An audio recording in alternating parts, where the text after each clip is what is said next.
Okay, what's up? We're going to go ahead and talk about major triads, and we'll be doing just the first inversion, the second inversion, and the third inversion, all on these three bottom strings, no other strings.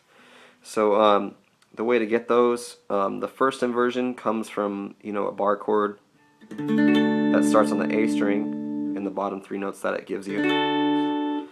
And then the second inversion comes from playing a bar chord on the top string. So that was both of those were a D chord, but this one was there. And the third inversion comes from playing how you would play a D chord like that. Or you could just, for example, if you're playing it up here, it would be like this.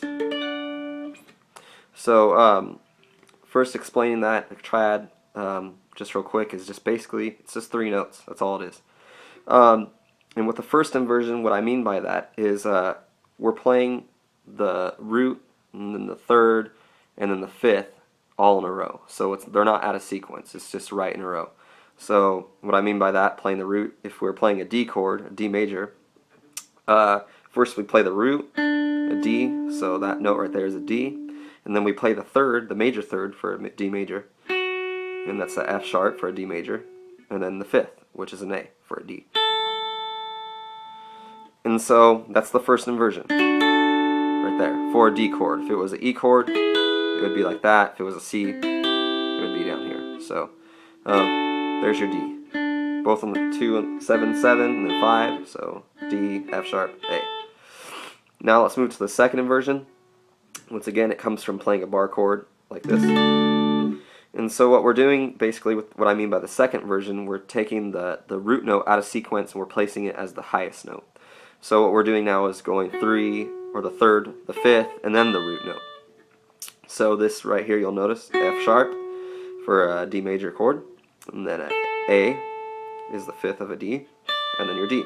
So here's the first inversion, here's the second inversion. Now for the D, like I said, it comes from playing like a bar chord down here, or how you would play it up here. That's all D also. So those are a little bit harder to play, but essentially the thing is to play the third as the highest note. So now we're taking it out of sequence again. First we did the root, the third, the fifth. Then for the second inversion we did the third, the fifth, and then the root. And now what we're doing for the third inversion is doing the fifth, and then the root, and then the third. And the way we do that is we're going to go up here, and for this D right here, we're going to do the fifth, which is A, then the root, D, and then the F sharp, so like that. So what we have is the first inversion, root, third, fifth, second inversion, third, fifth, root, and the third inversion, which is fifth, root, third. Now to put this in more practical use, we'll go ahead and play just a quick 3-chord major chord progression, and we'll use a G chord, and then we'll use a G, an A, and a D, all major chords. So what we'll do is for the G, we'll play a third inversion. So what we do, so this right here is the G, and the other chords, other notes are the notes surrounding it. So we have a fifth, a G, and then it's third, major third. And then what we'll do is we'll play an A in the second inversion. So we'll have the third, the fifth, and then the A right here on the bottom string. And it comes from that. And then what we'll do after that is play the D with the first inversion. So it comes from that, so the D, the third, and then the fifth. So here we go.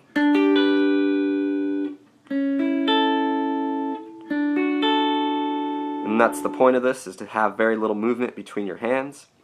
And so if I wanted to play something, I'm going to throw some delay on here. So that's my D. And I'll go to the G, back to the D, that's the A with the second inversion,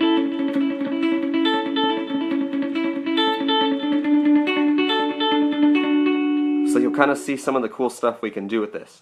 They share a lot of the same common tones if you can put them in the right spots and put them together.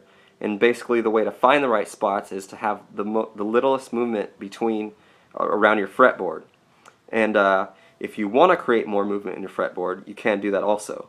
If you wanted to do just maybe throw one of them out of sequence and just have maybe a third inversion and then a second inversion and then another second inversion. So if we wanted to do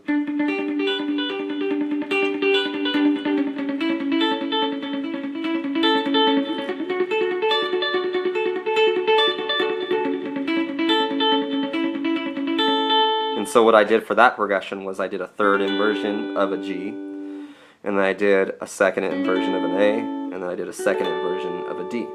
So you can create lots of different you know, kind of textiles to what the chords you're playing. You don't always just have to stick with just playing a bar, you know, like an open G, open D, open A, or, you know, a bar A up here, or, you know, a bar open A over here, or, you know, you can do many different things. You don't have to stick to just chords, and you can create the notes for the chord and just use these triads and make interesting sounds.